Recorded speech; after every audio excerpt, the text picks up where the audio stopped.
한 발 더 깊이 있게 뉴스 속으로 시사인이 만드는 정치 라이브 김은지 뉴스인 3월 26일 방송 시작합니다. 안녕하세요. 저는 시사인 김은지 기자고요. 첫 번째 코너 바로 들어가겠습니다. D-15일 뉴스가 쏟아지고 있는데요. 뉴스 리액션에서 바로 알려드리겠습니다. 윤기 기자 안녕하세요. 안녕하세요. 네, 그리고 화요일 뉴스 리액터 김준일 시사평론가 안녕하세요. 네, 안녕하세요. 네, 일정이 너무 많아가지고 피곤하시다고요. 아니에요. 네, 인기가 많은 증거입니다. 불러만 주십시오. 네, 오늘도 힘내주시고요. 바로 첫 번째 뉴스 키워드 들어가 보실까요? 네, 중재자 한동훈 성공할까? 네, 의사파업 두고 한동훈 위원장이 중재의 역할 나서겠다라고 했는데 현재로서는 좀 쉽지 않아 보이네요. 네, 오늘 국민의힘 내부에서 지난주에 지지율이 최저치를 찍었고 이번 주부터 반등할 거다 이런 진단이 나왔습니다. 홍석준 국민의힘 중앙선대위 종합상황실 부실장은 지지율 하락의 원인으로 지목되던 황상무 수석이 사퇴했고 이종섭 대사가 귀국하면서 도주 프레임이 깨졌다고 했는데요. 더불어서 한동훈 비대위원장이 평행선을 달리던 의정 갈등의 조정자 역할을 보여주면서 반등의 모멘텀을 만들 수 있을 거라고도 했습니다. 한동훈 위원장은 지난주 일요일에 전국 의과대학 교수협의회를 만나고 의정 갈등의 중재자 역할을 자처했습니다. 대통령도 곧바로 유연한 처리 그리고 건설적 협의체 구성을 당부했는데요. 하루뿐이었습니다. 의료 현장을 이탈한 전공의들의 면허 정지 처분만 잠정 보류됐을 뿐 의대 교수들의 사직은 어제부터 이틀째 계속되고 있습니다. 의료 공백의 중심에 있는 전공의들도 좀 별다른 반응을 보이지 않고 있는데요. 윤석열 대통령은 오늘 국무회의 모두 발언에서 의대 교수진을 비롯한 의료인 여러분, 의료 개혁을 위한 정부와의 대화에 적극 나서주길 바란다. 이렇게 요구하면서도 의대 2,000명 증원의 조정 가능성에 대해서는 일축했습니다. 그런데 한동훈 비대위원장이 조금 전에 대화를 하는 데 있어서 의제를 제한할 문제는 아니다라고 하면서 증원 조정의 필요성을 언급했습니다. 네, 그러니까 하루 만에 사실 한동훈 위원장이 얼굴을 구긴 것 같은 모양새가 되긴 했는데요.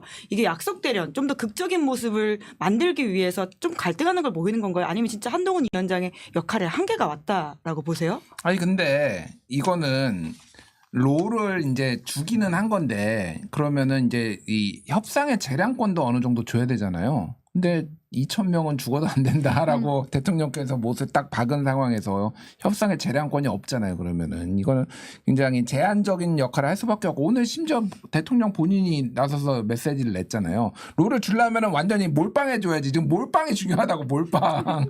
근데 이거를 한동훈한테 이렇게 조금 주려고 뭐 메시지는 처음 나왔지만 좀 오락가락하는 게 있고 개인적으로 한동훈 비대위원장이 너무 좀 안 됐다라는 생각이 들어요. 너무 바빠요. 김준일 평론가 입에서 이런 이야기가 나왔습니다. 아니 그러니까 저기 뭐 이해운 지역구 가가지고 뭐 떡볶이도 먹어야 돼. 가서 폴더 인사도 어디 가서 해야 여의도 돼. 가서 했죠. 여의도 네. 가서 폴더 인사도 해야 돼. 사실 폴더까지는 아니었다는 평가가 많습니다. 뭐 하여간 윤석열 대통령 만났을 때 90도였는데 상대적으로 덜 굽혔다. 이런 평가를 갖다 놨던 기자들이 하더라고요. 예, 좀 뻣뻣하다 뭐 이런 거 있는데 거기에다가 뭐 박근혜도 만나야 돼. 중재자도 해야 돼. 사실은 이게 캐릭터가 조금 헷갈려요. 그러니까 이게 국민의힘이 좀 생각을 해봐야 되는데 그러니까 이게 뭔가 캐릭터가 나와야 되잖아요, 사람이. 그런데 이 모든 거를 한동훈한테 다 맡기니까 이게 캐릭터가 뭐 중재자도 아니고 박근혜도 뭐 이거 만나는 것도 뭐 이게 보수한테 구애하는 거고 이게 좀 안 좋아요, 제가 보기엔. 그래서 한동훈을 보좌해줄 사람이 좀 필요하다. 그래서 뭐 당에서 찾는다고 그러는데 글쎄요, 나올까? 어떤 사람이 좀 필요하다고 보세요? 저를 쓰세요. 저를 중요해요. 자, 김준일 평론가의 고발을 취하고 있다. 고발을 취하라고. 경찰에서 연락 왔어. 내가 바빠서 전화도 못 받았는데 국민의힘 고발한 거 지금 연락 왔다고. 지금. 전화 안 받으시면 횟수가 쌓여가지고 나중에 문제가 될 수 있습니다. 받으셔야 돼요. 나한테 시간 되실 때 전화 좀 달라고 경찰서에서. 그래서 지금 바빠서 전화 못 했는데 그러니까 고발도 해야 돼. 얼마나 바빠 우리 한동훈 위원장 진짜. 네. 말씀처럼 한동훈 위원장이 오늘 박근혜 전 대통령 만났죠. 네. 혼자 좀 안쓰럽다고 하셨는데 국민의힘은 한동훈 그리고 인요한 선대위원장 투톱 행보로 좀 돌파구를 마련해 보겠다 이런 계획입니다. 당장 오늘 한동훈 위원장은 대구를 찾아서 박근혜 전 대통령을 만났고요. 인요한 위원장은 천안함 피격 14주기를 맞아서 백령도를 찾았습니다. 한동훈 위원장이 비대위원장 취임 이후에 박근혜 전 대통령을 만난 건 이번이 처음인데요. 그러니까 다만 주의해야 될 게 인요한 위원장은 국민의힘이 아니라 국민의힘의 위성 정당인 국민의 미래 미래 후보이니만큼 선거법상 국민의힘 선거운동에는 제약이 있는 상황입니다. 근데 대통령이 좀 사라지는 모양새인가라는 생각이 듭니다. 대통령실은 22차례 열렸던 민생토론회를 3월 28일부터 잠정 중단한다고 알렸습니다. 그러니까 국민의힘 내부에서도 김준일 평론가님이 말씀하셨던 것처럼 우리 너무 스피커가 부족한 거 아니냐 이런 목소리가 나오는데요. 그러니까 인지도가 높은 공동선대위원장들 원희룡, 나경원, 안철수 후보가 그러니까 본인 지역구 선거가 어렵다 보니까 그러니까 스피커 부재를 많이 느낀다 이런 목소리가 나옵니다. 안철수 후보 같은 경우에도 초반에는 전국을 돌면서 지원 유세를 다니다가 최근에는 그 본인의 지역구인 분당 갑으로 좀 한정돼서 좀 운신의 폭이 좁아지고 있는 모양새이고요. 그래서 유승민 역할론에 대한 요구가 나오는데요. 국민의힘 선대위는 이런 요구가 나오는 건 맞지만 선대위 차원에서 검토한 바는 없다고 합니다. 홍석준 부실장이 오늘 아침에 그러니까 대한민국의 미래를 생각하는 스피커 역할을 할 분을 당에서 절실하게 찾고 있다라고 했지만 한동훈 위원장은 조금 전에 특별히 생각해 본 적 없다라고 하면서 유승민 역할론을 일축했습니다. 네. 근데 윤석열 대통령이 안 보인다라고 말하기에 오늘 국무회의에서 반국가 세력이라는 단어를 다시 꺼내들기도 했더라고요. 그러다 보니까 정부 여당에서 이게 손발이 잘 안 맞는 게 아닌가라는 생각도 드는데 이제 정부 여당발 윤석열 지우기 혹은 유승민 등판 가능할 거라고 보시나요? 그러니까 유승민 등판은 뭐 생각해 본 적 없다 이게 아니라 지들이 매달려도 유승민이 해줄까 말까인데 뭘 생각해 본 적이 없다야 지금.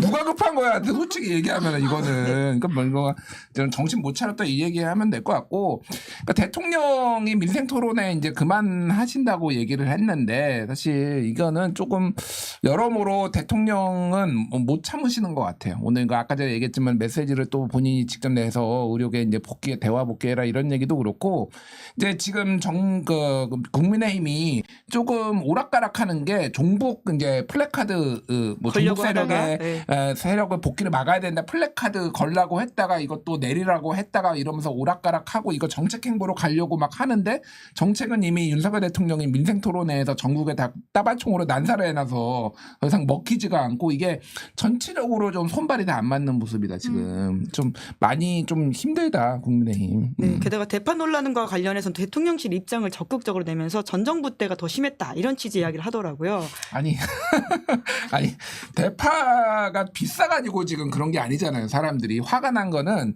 그러니까 마리 앙뚜아네트 같은 건 이런 느낌인 거지. 그러니까 빵 없으면은 케이크 먹으면 되지 약간. 이게 물론 마리 앙뚜아네트가 실제한 말이 아니에요. 이게 나중에 와전돼서 된 건데 어쨌든 약간 대통령이 이게 합리적이라고 한 거에 지금 사람들이 열받은 거잖아요. 지금 그러니까 비쌀 수도 있지. 뭐 비쌀 때도 있고 쌀 때도 있는데 근데 이거 파악을 못 하고 있다 제대로. 물론 앞뒤 뭐 다 거두절미해서 잘라냈다 뭐 이런 주장을 하고 있는데 뭐 이렇게 할인하고 이렇게 하고 이 정도 가격이면 합리적인데 그 가격에 안 판다라는 게 문제 아니야. 그러니까 그 말 자체가 안 되는 거고 이게 현실 인식이 좀 아니하다. 예. 네, 이제 뭐 계속 판다라고 하는데 그 이야기는 이따가 좀 더 다뤄보도록 하고요. 각 당의 선거 슬로건도 확정이 됐다라고요. 네, 각 당의 메인 슬로건이 확정됐습니다. 기호 순서대로 좀 소개를 해드리면요. 민주당은 못 살겠다 심판하자입니다. 그러니까 높은 정권 심판 여론을 집결하겠다 이런 의도로 보이고요. 여당인 국민의힘은 국민의힘이 합니다. 지금 합니다를 내세웠습니다. 그러니까 정권 심판론에 맞서서 아까 말씀해주신 것처럼 좀 민생 중심으로 프레임을 다시 짜보려는 그런 시도로 보입니다. 녹색정의당 슬로건은 기후를 살립니다. 진보를 지킵니다. 정권 심판 정의롭게인데요. 기후위기 대응을 좀 최우선 과제로 내세웠고 민주당과 구분되는 진보정당 노선을 강조했습니다. 이외에 새로운 미래는 그래도 민주주의 그리고 공정한 나라, 개혁신당은 우리의 내일이 두렵지 않도록 당당하게 맞서겠습니다. 조국혁신당은 3년은 너무 길다. 검찰 독재 정권 조기 종식을 슬로건으로 정했습니다. 네, 주요 정당의 슬로건을 소개해드렸는데요. 좀 귀에 박히는 게 있나요? 못 살겠다 심판하자는 이제 자유당 때로 돌아간 것 같아요. 못 살겠다 갈아보자. 이게 아직까지 이거를 쓴단 말이야. 이런 생각이 들고 국민의힘이 합니다. 이거는 이재명이 합니다. 이거 베낀 것 같은 느낌. 그래서 참 이거 끝까지 이거를 고집하는구나 이런 생각이 들고 녹색정의당은 그냥 안 됐다. 예, 솔직히 이번에는 정책이 이제 조금 서기가 힘든 건데 끝까지 정책으로 이제 기후 뭐 중요하죠. 기후 위기 물어보면 기후 위기 안 중요하다고 대답하는 사람 한 명이라도 있나요? 근데 그거가 투표에 이어지는 거하고는 별개의 문제잖아요. 근데 끝까지 기후 얘기만 하는 게 좀 개인적으로 지금 낮은 지지율의 원인이 아닌가 그렇게 생각을 하고 그러니까 조국 혁신당은 어쨌든 선명은 하네요. 예. 3년은 너무 길다. 야, 이거 그 탄핵을 시사하니 이거 많은 사람들이 뭐 이게 좋고 나쁘고를 떠나서 선명성 하나는 정말 확실하다 이런 생각이 듭니다. 예. 네, 두 번째 뉴스 키워드로 넘어가 보죠. 네, 거세지는 이재명 메시지. 네, 이재명 더불어민주당 대표의 메시지가 연일 강하게 나오고 있다. 이런 지적이 나오고 있죠. 네, 오늘 이재명 대표는 유튜브 채널 김어준의 겸손은 힘들다 뉴스공장에 출연해서 이번 민주당 공천에 대해서 제가 생각했던 것보다 조금 부족했지만 당원과 국민에 의한 공천 혁명이라고 평가했습니다. 그러니까 탈당한 인사들이 여론조사에서 낮은 평가를 받는 것에 대해서는 예측됐던 일이라고 했는데요. 그 유튜브에 출연한 이후에 서울 서대문갑 김동화 후보를 지원하기 위해서 아현역을 찾았거든요. 그 아현역을 찾은 15분 동안에는 검찰과 정부 그리고 여당을 향한 비판에 대부분의 시간을 할애했습니다. 이재명 대표 발언이 좀 거세지고 있다고 하셨는데 그러니까 최근에 나라에 망조가 들었다. 이런 식으로 하면 자격을 박탈당할 수도 있다. 대통령이 차라리 없는 게 낫지 않냐라고 하면서 연일 윤석열 대통령의 탄핵을 암시하는 듯한 발언을 이어가고 있습니다. 그러니까 민주당 내부에서는 아까 그 조국혁신당의 슬로건이었죠. 검찰 독재 정권 조기 종식을 주장하는 조국혁신당과 근데 결국에는 비례대표 자리를 두고 좀 경쟁을 해야 되기 때문에 그러니까 이재명 대표가 좀 강경하게 정권 심판 메시지를 내서 선명성을 내세우는 거 아니냐 이런 분석이 나오는데요. 오늘 김어준 유튜브 출연한 이유를 두고도 한 당대표실 관계자는 결국에는 지지층 결집 위해서 아니겠냐 이렇게 이야기하더라고요.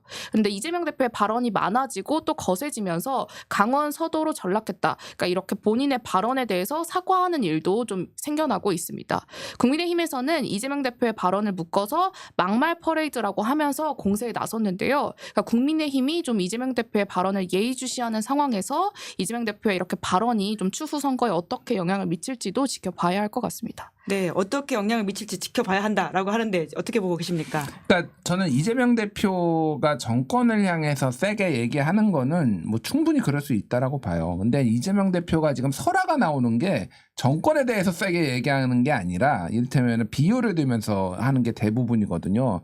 뭐 중국에도 셰셰, 대만에도 셰셰 그러면은 그 반대에서 저쪽에서 그러면 한동훈이 일본에 아리가또 하면은 니들은 좋겠냐 뭐 이런 얘기하고 비유를 들고 그러잖아요. 들으면은 좀 이상하거든요, 솔직히. 그러니까 이게 저는 조금 정제된 언어를 쓰면 좋겠다. 그리고 좀 이게 즉흥적으로 그 현장의 분위기를 잘 타는 약간 연설형 뭐 이런 이제 인물인데, 그러니까 그런 연설을 잘하시는 분인데 이게 좀 정제된 언어는 조금 또 고민을 좀 해봐야 될 것 같아요. 어쨌든 저는 뭐 전략적으로 세게 얘기하는 거야 뭐 나쁘지 않다고 봅니다. 지금 민주당의 상황에서는. 아, 조국 혁신당과의 비례 경쟁이라는 차원을 의미하시는 건가요? 예, 뭐 그러니까 네. 이제 뭐 조국 혁신당이 워낙 이제 강하니까 다만 이제 조국 혁신당의 이제 이게 일종의 이제 그러니까 지지자들 입장에서는 일종의 이제 그 쌀떡 곳간에서 인심이 난다고 쌀떡 인심 뭐 이런 비유를 쓰던데 뭐냐면은 민주당이 진짜 정말 급하면은 민주당에 몰아줘요. 원래 민주당 뭐 진보 진영에서는. 근데 지금은 여러 여론조사를 보면은 상당히 민주당이 많이 이기거나 이제 과반을 차지할 걸로 나오니까 조국 혁신당에 표를 줘도 무방하겠다라고 생각하시는 분도 많거든요. 그래서 이게 약간 여론조사가 너무 잘 나오는 것도 사실은 민주당 더불어민주연합에는 조금 안 좋게 작용할 수도 있겠다. 뭐 그런 생각이 듭니다. 예. 네, 앞으로 2주가 남아 있으니까 계속 좀 지켜보시고요. 세 번째 뉴스 키워드 넘어가 보죠. 네, 런종섭 이어서 런개환. 네, 이종섭 호주 대사 이야기하는 건데요. 김계환 해병대 사령관도 런인가요? 네, 이종섭 대사 귀국으로 좀 다 정리됐다. 이제 책임은 공수처 몫이다라고 주장하는 국민의힘의 이야기와 달리 총선을 앞두고 최상병 사건 수사외압 의혹이 좀 더 거세질 것으로 보입니다. 오늘 군인권센터는 기자회견을 열고 김계환 해병대 사령관이 출국 금지 상태로 출국을 시도했다는 제보를 받았다고 밝혔는데요. 김계환 사령관이 그러니까 3월 말경에 미국 하와이 소재에 있는 태평양 함대 사령부 등을 좀 방문하는 출국 계획을 수립했다가 그러니까 최근에 취소했다는 겁니다. 그러니까 군인권센터는 이종섭과 김계환을 즉시 구속하고 강제 수사하라고 요구했는데요. 그러니까 김계환 해병대 사령관은 최상병 사건 수사 외압 의혹의 핵심 피의자입니다. 이종섭 대사와 함께 수사 외압 의혹과 관련해서 출국 금지가 된 6명 중 1명이기도 하고요. 그러니까 김계환 사령관이 증인으로 출석한 박정훈 전 해병대 수사단장, 박정훈 대령 공판에서 뭐 메모 내용이나 대통령실 관계자와의 추가 통화 등 새로운 사실들이 확인되기도 했는데요. 그러니까 김계환 사령관이 하와이 방문 연기를 결정한 시점은 이종섭 대사 출국 금지 사실이 불거진 직후라고도 알려졌습니다. 한편 이종섭 대사 귀국의 명분이었죠. 6개국 공관장이 참여하는 방위산업협력 주요 공관장 회의가 아직 열리지 않고 있습니다. 외교부는 이번 주 후반부에 열릴 거라면서 날짜를 특정하지는 않았는데요. 그러니까 이종섭 대사는 원래 어제로 회의가 예정이 되어 있었거든요. 근데 어제는 석종건 방위사업청장과 비공개 면담을 하면서 공식 일정을 시작했는데 외교부는 이 면담 내용도 공개하지 않았습니다. 그러니까 이종섭 대사의 다음 주 일정이나 뭐 출국 계획도 전혀 정해지지 않았거든요. 그러니까 외교부는 그러니까 공관장들의 좀 개별 면담을 이종섭 대사가 계속 하겠다는 건데 이게 회의냐라고 취재진이 질문하니까 방산협력 공관장 회의라는 큰 틀 안에서 뭐 면담이든 유관기관 방문이든 시찰이든 이런 일정이 이루어지고 있는 거다 이렇게 해명했습니다. 네, 참 여러 가지 상황이 복합적으로 돌아가면서 최상병 사건이 끝나지 않고 있다라고 보이는데요. 이종섭 대사 사퇴할 거라고 보세요? 이종섭 대사 글쎄요, 사퇴 저는 안 할 거라고 봐요. 예, 이거 타이밍적으로도 조금 용산에서도 좀 늦었다라고 판단하는 것 같은데 알 수 없죠. 알 수 없는데 뭐 이 김계환 사령관 같은 경우에는 사실은 이제 런계환이라고 부르기엔 좀 그래요. 왜냐하면은 미국하고 한국하고 해병대 사령관들이 경련으로 이렇게 방문을 해요. 지난해 5월에는 미국 해병대 사령관이 한국에 왔고 올해는 이제 갈 차례인데 제가 이 사람이 도망갈 거라고 생각은 안 했는데 본인이 출국 금지를 당한 6명 중에 1명인데 마치 아무 일도 없었다는 듯이 모든 사람들이 다 그렇게 이거를 얼마나 하찮게 여기고 있고 이거를 별일 아니다 무사히 넘어갈 거라고 무시하고 다니는 이 사태에 대해서 그런 생각이 듭니다. 그래서 참 뭐 무슨 빽인가 이거는 뭘 믿고 이러는 것인가 이런 생각이 드네요. 이 사태에 대해서 무심한 태도라고 하는 것이 결국은 대통령실이 최상병 사건과 관련해서 MBC 기자한테 했다는 말과 맥이 닿아 있는 것 같은데요. 조그마한 사건이라고 평가했다는 보도가 나왔잖아요. 실제로 반더벤 님이 그런 질문을 주셨는데 조그마한 사건이란 발언 어떻게 평가하십니까? 조그마한 불씨한 애가 들판에다 태웁니다. 이 말로 딱 말씀드리겠습니다. 네. 딱 한마디가 딱 나오는 이야기네요. 자, 마지막 뉴스 키워드 볼까요? 네, MBC 대파 가격 보도 방심위로. 네, 대파가 875원이면 합리적이라는 윤석열 대통령 발언 논란을 보도한 건데 그 MBC 보도에 문제가 있다면서 방심위에 민원이 접수됐다라는 거죠. 네, 말씀하신 것처럼 그러니까 어제 MBC 뉴스데스크가 3월 22일에 보도한 민생 점검의 날 대폭 할인 때 아닌 대파 논쟁이라는 제목의 기사에 대한 민원이 방심위에 접수된 걸로 확인됐습니다. 그러니까 제가 보도를 다시 보니까 그러니까 윤석열 대통령의 대파 발언이 나온 경위를 좀 설명하면서 이 875원이라는 가격이 나올 수 있었던 이유 그리고 이 발언을 둘러싼 비판을 담은 보도였는데요. 그러니까 방심위 내부에선 그러니까 지금까지대로라면 이 민원이 긴급심의 안건으로 지정이 안 될 이유가 없다. 이런 자조가 나옵니다. 그리고 방금 연합뉴스에서도 이번 주 내에 아마도 그 안건으로 올라갈 거다 이런 보도가 나왔는데요. 그리고 오늘 대통령실은 아까 말씀해 주셨던 것처럼 사실은 이렇습니다. 이런 제목으로 그러니까 대파 등 농축산물의 가격 상승에 대한 비판에 대해서 지난 정부에서 대파, 계란 등 최고 가격을 기록했다 이렇게 반박했습니다. 네, 이 사안이 방심위 접수가 돼서 또 선방위가 제재 결정을 할 수도 있다라고 보세요. 와 이제 대파까지 선방해서 하는 거야? 네, 그래서 민원이 접수가 되긴 했는데 기각이 될 수도 있지만 아닐 수도 있다라는 그러니까 판단이 통상적으로 있는 거죠. 민원이 접수되면 이제 네. 순서대로 이제 선방심의 안건으로 상정이 되게 되는데 지금 최근에 선방심의 행보가 그러니까 본인들이 원하는 어떤 안건에 대해서는 그러니까 순서 여부와 상관없이 민원 접수 순서 여부와 상관없이 일단 긴급심의를 올리는 이런 패스트 트랙을 태우는 거네요. 네, 이런 좀 행위가 좀 반복되고 있잖아요. 그러니까 선방심의라는 게가 원래는 선거와 직접적으로 관련된 양당의 어떤 발언이라든지 그거에 대해서 비판하는 것에 대해서 균형을 잃었다거나 뭐 그런 거고 사실은 공정성 팩트가 틀린 거를 주로 지적을 해왔지 공정성 이슈에 대해서는 이게 왜냐하면 어떤 게 공정한 건지 아닌 건지에 대해서 상당히 언론 학자들이나 이제 언론인들도 이견이 있기 때문에 거의 징계를 안 내렸어요. 근데 이번에 이제 이 선방심의의 문제는 모든 거를 다 선방심의로 가져가요. 그래서 제가 얼마 전에 평화방송에서 이태원 참사와 관련해서 얘기를 했던 게 정치적으로 아무도 책임지고 사퇴하지 않았다라고 한 것도 이게 이제 징계돼서 평화방송 창사 처음에 이제 법정 제재 받았거든요. 근데 저 때문에. 그 발언이 뭐가 문제가 있다는 거죠? 그러니까요. 그래서 네. 이태원 참사 유가족 협의회가 이거에 대해서 이제 규탄 성명도 내고 선방심에 냈어요. 그래서 이거는 문제가 없고 팩트도 틀리지 않았다라는 건데 그냥 누군가가 불편해 이거는 선거에 영향을 주는 거야라고 얘기를 하고 그냥 채택을 하고 그런 거예요. 이 대파 발언도 뭐가 지금 제가 이 기사를 이제 아직 못 본 건데 어쨌든 이건 대파 얘기는 지금 다 하고 있잖아요. 근데 뭐가 선방심의회가 대상인지 그러니까. 진짜 대파 좀 그만 괴롭히십시오라고 이지생님이 하셨네요, 진짜. 자, 어제 저희 댓글 중에서는 이 정권 심판론의 가장 큰 장이 시장 아니냐. 주부들이 특히나 이제 가정을 책임지고 계시는 분들이 가서 더 화가 나서 온다 이런 이야기도 하던데 오히려 이런 것들이 대파 여론을 더 불붙이는 게 아닌가 싶기도 합니다. 그러니까 제가 지난주 주말에 시장에 가서 이제 민심 탐방을 위한 르포를 다녀왔는데요. 그러니까 제가 좀 곧 기사 나오죠? 물어보지도 않았는데 여쭤보지도 않았는데 이제 물가 얘기를 먼저 하시면서 아무래도 시장 이제 장을 보러 오신 분들이 대부분이니까 그 대파 발언에 대해서 언급을 많이들 하시더라고요. 그래서 내가 생각한 것보다 훨씬 더 유권자들이 민감하게 반응하는구나 이 발언에 대해서 좀 그런 생각이 들었습니다. 그러니까 아까 말씀드렸지만 대파 가격이 비싸서 사람들이 화가 난 게 아니라니까. 이거에 대한 안이한 태도, 합리적 그거를 합리적이라는 발언이 나오도록 그거를 세팅한 참모들 이분들이 굉장히 문제 다 잘라야 돼. 대파 가격이 비싼 것도 화가 나긴 합니다. 물론 화가 나긴 하죠. 근데 비쌀 때도 있고 쌀 때도 그렇죠. 있으니까. 예. 그러니까 이거에 대한 접근 방식이 문제가 있습니다. 네. 네, 오늘 3월 26일 뉴스 리액션 여기까지 하겠습니다. 두 분 다 수고 많으셨습니다. 감사합니다. 네, 잠시 후는 박성태, 장성철 두 사람과 함께하는 여의도 박장대소 시작됩니다.